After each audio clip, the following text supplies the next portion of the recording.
Déco dans le présent pour mieux construire l'avenir.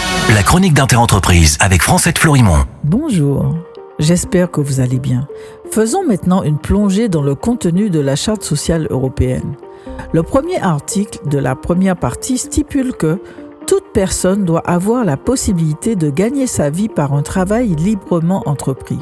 Si ce principe avait été vraiment posé dans les Outre-mer, un taux de chômage longtemps à plus de 30% de la population active, aujourd'hui aux alentours de 17%, alors qu'il est à 7% dans le reste de la France continentale, n'aurait pas pu être. Ne pas permettre le développement de ces territoires est comme organiser, sans le dire, une migration forcée.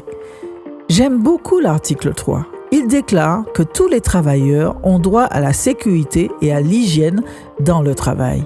Si cet article avait véritablement été appliqué et intégré, la contamination au chlordécone de la Martinique et de la Guadeloupe n'aurait pas existé.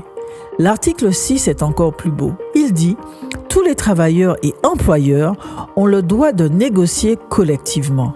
Si cet article avait été appliqué depuis 65 ans, que de grèves et de saccages évités.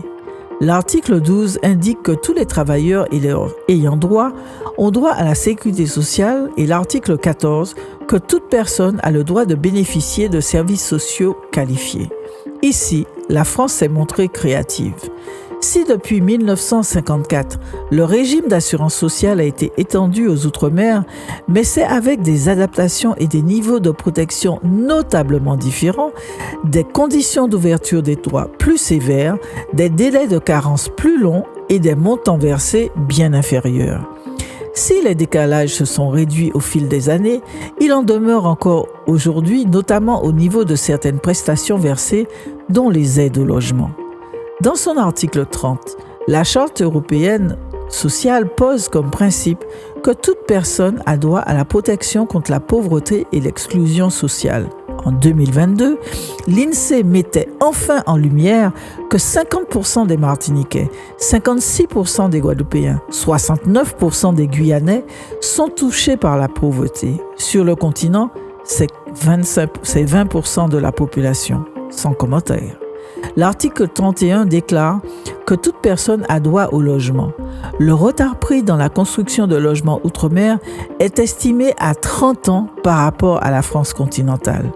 Ici aussi, no comment. Que de temps perdu, de vie gâchée. On termine demain. Prenez soin de vous. Déco dans le présent pour mieux construire l'avenir. La chronique d'Interentreprise avec Francette Florimond.